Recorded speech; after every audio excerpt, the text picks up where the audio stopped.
right, so we're gonna start talking about APRV. So APRV stands for Airway Pressure Release Ventilation, which actually explains what the mode is all about, right? It's airway pressure release ventilation, which means that you have an airway pressure that is high, that is released every once in a while. So the chest goes like this. And then, right, for a short period of time. Forget about the bi-level that we use here. Just think APRV now. Just erase the memory and let's start from the beginning, because I want to start with you with the classic APRV and tell you how do we arrive at bi-level. Right, so the need for APRV started about 25 years ago or something. So I was playing with APRV 25 years ago. So message to tertiary care centers. This is not a new mode of ventilation. It's been there for a long time, right? The need for it started when we had pressure control ventilation. That's what pressure control waveform looks like.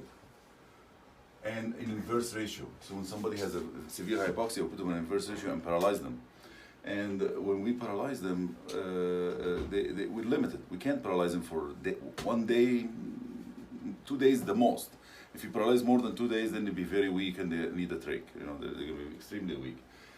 So the dilemma starts when somebody is still need the paralysis, still very hypoxic at the end of 2 days. What are we going to do? So somebody had to come up with a mode of ventilation that will maintain the long I time here without the need for paralysis. So this is the waveform, pressure waveform for APRV. It looks like this. And when we talk about any mode of ventilation, you know that we have to talk about set parameters, dependent parameters, and waveform. So we'll start with the waveform. This is how it looks like. Much longer inspiratory time, which we call here the high time, than pressure control, and much shorter compared. So the ratio is much more inverse. But this doesn't need paralysis, and this needs paralysis. Why? Because in this one, you can breathe on top of it. You can breathe here, you can breathe here, you can breathe here. Here, you can't. So if you're awake or you're not paralyzed and you want to breathe, it's 2 seconds. You know, somebody can hold. I mean, nobody wants to hold themselves for 2 seconds, for example, without breathing on top of an inspiratory, especially if the patient is tachypnic, sick and tachypnic. So they want to breathe, and if they want to breathe, they see that they're like they're suffocated. They feel suffocated because the vent is not assisting them or even opening a valve for them to breathe on their own. This one here allows them to breathe on their own. So despite having a looks like obnoxious settings, it actually requires less sedation than pressure control. So that's I'm gonna say multiple claims to fame for this mode. So the first claim to fame is that it will maintain a high or very long I time without the need for paralysis. And the second claim to fame, and you can count with me, that it requires less sedation, because the patient doesn't feel this that much. It's just for a long period of time the patient is like this. You can breathe in the middle as if it's just a high peep, you know, as if I just put him on the high peep and he's breathing completely at his will. And then it releases every once in a while. That's annoying, a little bit of, and goes up again. It's just, okay, what is happening here? Maybe this, I don't know what this release is all about, but every time, you know, but for the majority of the time is at that peep, right, that he's just breathing over. So that's much more comfortable. So let's talk now about the set parameters. So the first thing is low pressure from here to here. And that ranges between 0 to 5 centimeter water, which is very low. And the second thing is the high pressure, which is from the top here all the way down to 0. And that ranges from 25 to 35.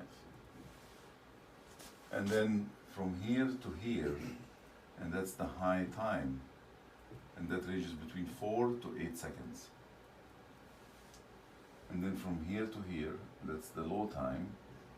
And that ranges between 0.3 to 0.7 seconds. Very short. And this is obviously very long. All of the settings that I wrote on the board here are startup settings. So they are settings that you start with, but you can deviate from this as you're weaning the patient. You can go 10 seconds, you know, 12 seconds on the high time, for example.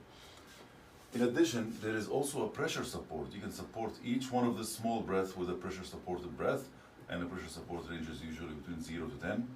And then there is the FI2. So how many set parameters we have for APRV or bi-level? 6. high pressure, low pressure, high time, low time, pressure support, and FiO2. How many for SIMV? 5. How many for pressure control? 5. How many for volume control? 4. The reason I'm saying that is that when you move to another hospital, it doesn't have the asterisks. You know the asterisks? That you have to fill this cell, or another hospital that you write with your own hand the settings. You don't want to miss settings like this, because one setting, for example, can kill the patient if somebody does it incorrectly. And I'll show you. I'll show you how that can happen.